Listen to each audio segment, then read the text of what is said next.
Claire Evans walked into the NATO training compound in a faded white shirt and soft brown hair that hung loose. She looked like someone who got off at the wrong stop. She stood in the back, unnoticed until a male recruit joked, "Delivery girl got lost." Captain Dyer narrowed his eyes and snapped, "Name. Why aren't you on the list?" What no one knew was that the silent woman before them had once commanded the secret Phoenix unit, and when the faint lines of steel wings peeked from beneath her collar, a veteran trainer stopped in his tracks. "That's no mistake. That's the mark of a Phoenix commander." Her boots scuffed the dirt as she stood there, hands loose at her sides, eyes fixed on a spot just past Dyer's shoulder. The recruit who'd mocked her tall buzz cut with a smirk that screamed small-town quarterback leaned over to his buddy and muttered, "Bet she's here to clean the barracks." A few others chuckled, their voices sharp in the morning chill. Claire didn't flinch. She shifted her weight just enough to square her shoulders, and the laughter died down like they'd hit a wall they couldn't see. Dyer, all crisp uniform and clipped words, waved a hand. "Evans, right. Logistics. You're in the wrong place. Kitchen units that way." His tone wasn't cruel, just impatient, like he was shooing a stray dog. She nodded once, slow, but didn't move. The air felt heavier, like everyone was waiting for her to shrink and disappear. She didn't. The first drill was a gear check, and Claire's bag was dumped out in front of everyone. A wiry female recruit with a fake smile and manicured nails kicked through her stuff, a worn notebook, a cheap pen, a folded map. "This is your kit," she said loud enough for the whole squad to hear. "What did you rob a gas station for supplies?" The group laughed, and she held up the notebook, flipping through it like it was trash. "No wonder you're so quiet. You've got nothing to say." Claire knelt to gather her things, her hands steady, but her lips pressed tight. The recruit tossed the notebook into the dirt, letting it land, open pages flapping in the wind. A few others joined in, stepping on the map, smudging it with their boots. Claire picked it up, dusted it off, and tucked it back in her bag. She didn't look at them, but her fingers lingered on the zipper just a second too long. Before the moment could stretch too long, a whistle cut through the compound. Training was starting. The recruits shuffled into formation, and Claire fell in at the back, her steps quiet but sure. Nobody noticed how her eyes scanned the terrain, every rock, every dip in the path. Nobody saw the way her fingers flexed, like they were remembering the weight of a rifle. The morning was all business drills, briefings, and a 10-kilometer trail run through the mountains. The kind of run that broke egos. The recruits were cocky, joking about who'd finish first. Claire just tied her laces tighter, her face blank. When the starting horn blew, she took off, not fast, not slow, just steady. The others surged ahead, their breaths loud, their boots pounding. She stayed in the middle of the pack unnoticed. By kilometer 3, the group started to spread out. The quarterback recruit was up front, his arms pumping, his face red. Others were already panting, their water bottles sloshing. Claire didn't carry water. Didn't stop to adjust her shoes. She just kept moving her stride, even like she was born on that trail. At kilometer 7, the leader started to falter. The quarterback slowed, his chest heaving. One guy tripped, cursing as he hit the dirt. Claire passed them one by one, her breath still steady, her shirt clinging to her back. When she crossed the finish line, the timer clocked her at 3 minutes ahead of second place. She stood there, hands on her hips, her skin flushed, but her eyes calm. The others straggled and gasping, staring. Nobody said a word. The quarterback looked away, wiping sweat from his brow. As the recruits caught their breath, a stocky sergeant with a voice like gravel called for a navigation test. Each recruit had to plot a course through the forest using only a compass and a map. Claire stepped up, her map still smudged from the earlier jeers. A lanky recruit with a permanent sneer grabbed her compass before she could start. "Let's see if the delivery girl can find her way home," he said, tossing it into a muddy puddle. The group howled, some clapping like it was a show. Claire crouched, fished the compass out, and wiped it on her sleeve. Mud streaked her arm, but she didn't pause. She plotted her course, her pencil moving fast, precise. When the test began, she hit every checkpoint, first her steps sure, while others stumbled. The lanky recruit missed 3 markers and came back red-faced, muttering excuses. Claire folded her map and slipped it into her pocket, her face blank but her eyes sharp. During a break, the recruits were sent to the armory to calibrate training rifles. Claire was checking her weapon when the wiry female recruit from earlier sauntered over, her nails tapping the table. "You hold that, like you've never seen a gun," she said, loud enough for the room to hear. "What's next? You gonna cry when it kicks?" The other snickered, and she leaned in, knocking Claire's rifle scope out of alignment. "Oops," she said, her smile venomous. Claire didn't react. She picked up the scope, adjusted it with quick practiced movements, and fired a perfect shot at the range. The room went quiet, the wiry recruit's smile frozen. Claire set the rifle down, her hands steady, and walked out. The sergeant running the drill scribbled something on his clipboard, his eyes following her. "Hey, real quick, if this story's hitting you, could you pull out your phone, give this video a like, drop a comment below, and hit that subscribe button? It means the world to keep sharing stories like Claire's stories about people who rise above. Thanks for being here with me. Now let's get back to what happened next." The day didn't end with the run. After the trail, the recruits were sent to the barracks to clean up. Claire grabbed a fresh shirt from her bag, plain gray, just as worn as the white one. She stepped behind a partition to change, but not fast enough. A female recruit, sharp-eyed with a ponytail so tight it looked painful, caught a glimpse of something under Claire's collarbone. A sliver of ink. The woman's phone was out in a second, snapping a photo before Claire could pull her shirt up. "What's that?" the recruit called out, her voice dripping with fake curiosity. "Your ex's name." "A heart." The barracks erupted in laughter. Another guy, stocky with a loud laugh, chimed in. "Nah, it's gotta be one of those butterfly tattoos. Thinks it makes her tough." The ponytail recruit smirked, holding up her phone. "Let's see it, mystery girl. Show us the art." Claire's hands paused on her collar. She tugged the fabric higher, covering the tattoo, and turned to face them. Her eyes were steady, like she was looking through them, not at them. "It's nothing," she said, her voice low but clear. The room went quiet, not because she'd shouted, but because something in her tone made the air feel tight. The ponytail recruit opened her mouth, then closed it. Claire picked up her bag and walked out her steps, even her back straight. Behind her, the laughter started again, but it was thinner now, less sure. Nobody followed her. Later that evening, during a mess hall break, Claire sat alone at a corner table, a cup of black coffee untouched in front of her. A group of recruits at the next table started a game, tossing balled-up napkins at her tray. The quarterback led the charge, his grin wide. "Think she's too good for us," he said, landing a napkin in her coffee. The others laughed, egging him on. "Maybe she's just slow," a woman with cropped hair added, flicking another napkin that hit Claire's arm. Claire didn't move. She picked up the napkins one by one and set them neatly on the tray. Then she pushed the tray aside and leaned back, her eyes scanning the room. The group kept going, but their laughs grew forced. When she finally stood, tray in hand, and walked past them, the quarterback's napkin fell to the floor. She didn't look back. Outside, the sun was dipping low, casting long shadows across the compound. Claire sat on a bench near the mess hall, her bag at her feet. She pulled out a small knife, not a weapon, just a tool, and started cleaning dirt from under her nails. It was a habit, something she did when she needed to think. A few recruits passed by whispering. "She's weird," one said. "Doesn't talk, doesn't fight back. What's her deal?" Another, a wiry guy with glasses, shrugged. "Probably some nobody who lucked into a spot. Won't last." Claire's knife didn't pause. She didn't look up, but her jaw tightened just for a second before she let out a slow breath and kept working. In the quiet of the evening, a junior trainer named Harris, older and soft-spoken, approached Claire on the bench. He'd been watching her all day, his eyes catching details others missed, her steady hands, her unhurried steps. He sat down not too close and pulled out a worn leather journal. "Saw your map work today," he said, flipping to a page of old sketches. "Reminds me of someone I trained with years ago. She marked her routes the same way." He showed her a drawing, a map with precise lines eerily like hers.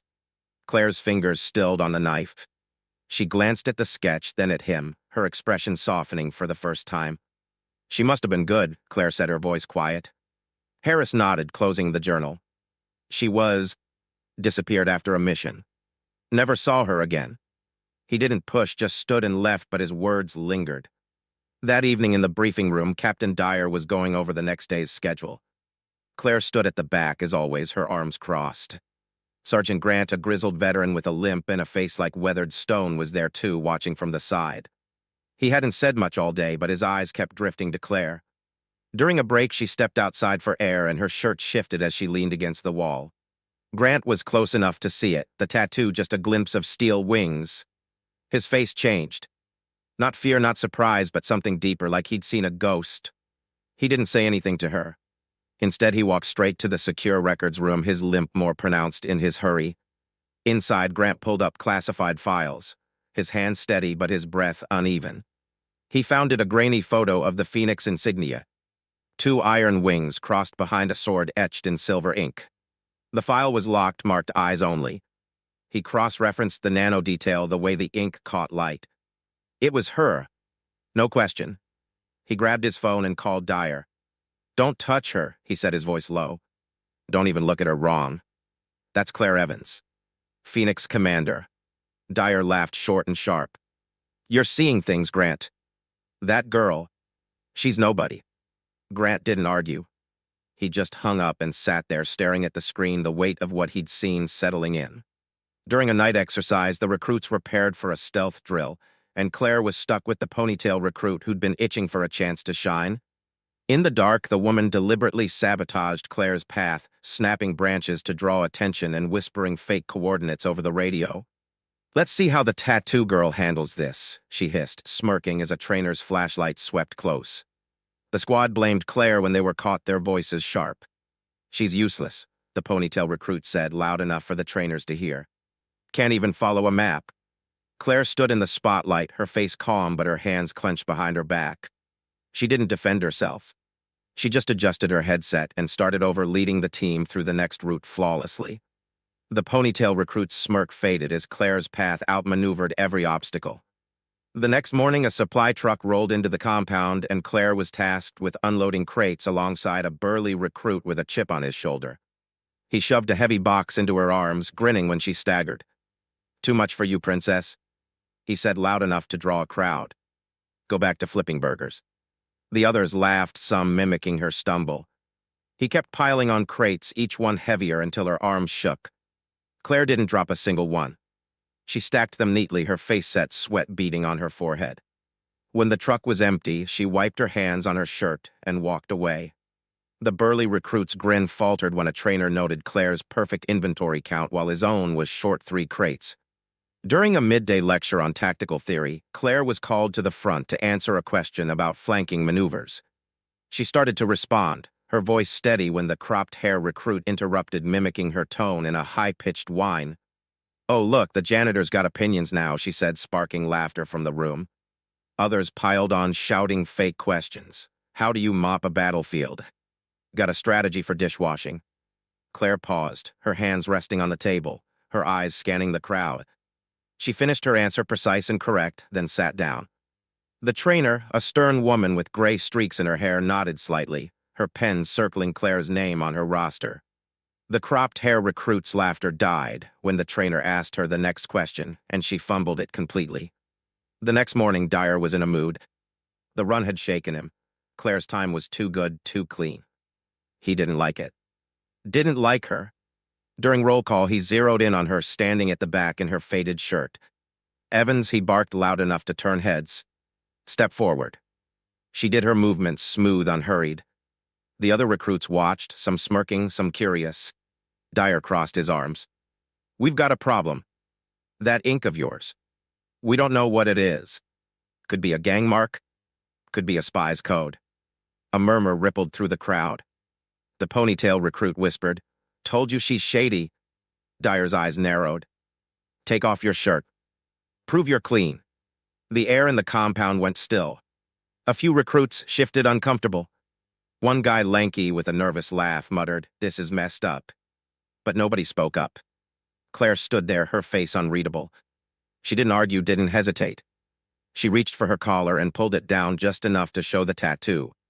The iron wings gleamed in the sunlight, the sword sharp and unmistakable. The silver ink shimmered like it was alive. A recruit in the front row gasped, her hand covering her mouth. "That's the Phoenix mark," she whispered. The words spread like fire. Dyer's jaw tightened, but he didn't back down. "Doesn't prove anything," he snapped. "Could be a fake." Before Dyer could push further, a young radio operator barely out of basics stepped out of the comms tent, his face pale. He'd been monitoring classified channels all morning, and something had come through, a coded signal, old but unmistakable. He clutched a printout, his hands shaking, and handed it to Grant. The paper had a single line, "Phoenix 1 confirmed presence." Grant's eyes flicked to Claire, then back to the paper. He folded it, tucked it into his pocket, and whispered to the operator, "Keep this quiet. No one else sees it." The kid nodded, but his wide eyes stayed on Claire like he'd just seen a legend come to life. Grant's salute to her later that day carried a new weight, unspoken but clear. Sergeant Grant stepped forward, his boots heavy on the dirt. He didn't look at Dyer. He looked at Claire, and he stood at attention, his hand snapping to a salute. "Commander Claire Evans," he said, his voice steady. "I apologize for the delay." The recruits froze. The ponytail recruit's phone slipped from her hand, hitting the ground. Claire met Dyer's eyes, not with anger, not with triumph, just calm. Like she'd been waiting for this moment and wasn't surprised it had come. She let the collar fall back into place and stepped back, her hands loose again. The compound was silent, the kind of silence that hurts. Dyer wasn't done. He couldn't let it go. His face was red now, his voice tight. "You think you're Phoenix?" he said, almost spitting the words. "Fine. Prove it." He turned to the group and picked 3 recruits. The quarterback, the wiry guy with glasses, and a broad-shouldered woman who'd been quiet but fast on the trail. Survival exercise. Live conditions. "You 3 hunt her down. Bring her back." The recruits nodded, their faces a mix of nerves and excitement. Claire didn't react. She just said, "I don't claim anything. I just act." Her voice was soft, but it carried. She picked up her bag, checked her knife, and walked toward the forest. The exercise was brutal. 20 minutes of stalking through dense trees with the recruits armed with training gear and radios. They were good trained to move as a unit. But Claire was something else. She didn't run. She didn't hide. She moved like a shadow, her steps silent, her eyes catching every broken twig, every scuff in the dirt. When the quarterback got close, she was already behind him. She disarmed him with the single move, her hands quick and precise, and tied his wrists with his own belt. The wiry guy was next. She dropped from a tree, her knife at his throat before he could blink. The woman lasted longest, but Claire ambushed her at a stream, leaving her tied to a stump. When it was over, Claire walked back to the compound, the Phoenix insignia flag tucked into each recruit's pack. She didn't say a word. Midway through the next day's training, a combat drill went wrong.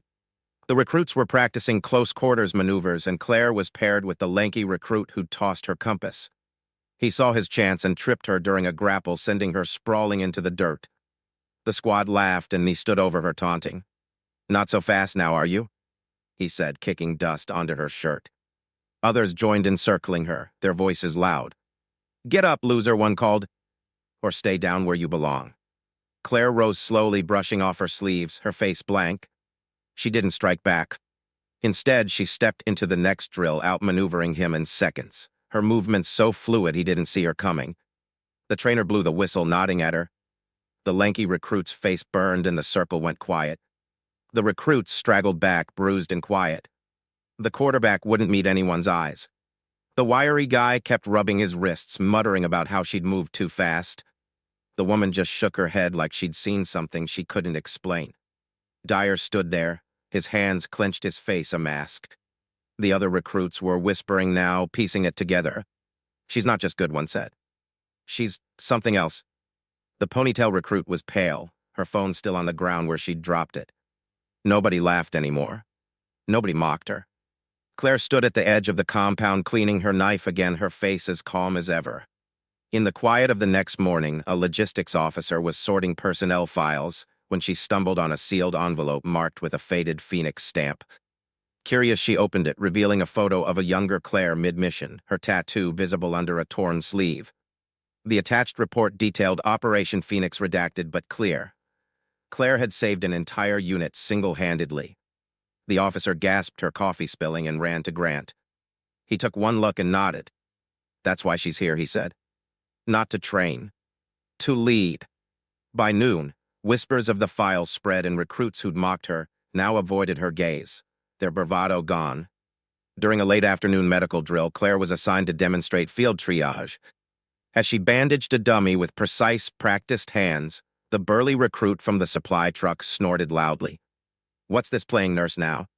he called out, sparking chuckles. He grabbed a bandage from her kit and wrapped it sloppily around his own arm, mimicking her movements in a mocking dance. "Look, I'm a hero too." The laughter grew, and someone threw a gauze roll that bounced off her shoulder. Claire didn't stop. She finished the triage, her hands never faltering, and handed the trainer a perfect report. The trainer, a quiet medic with years in the field, watched her closely, then turned to the burly recruit. "You're dismissed," he said. "Your technique's a liability." The recruit's face fell and the laughter stopped cold. That afternoon the air changed.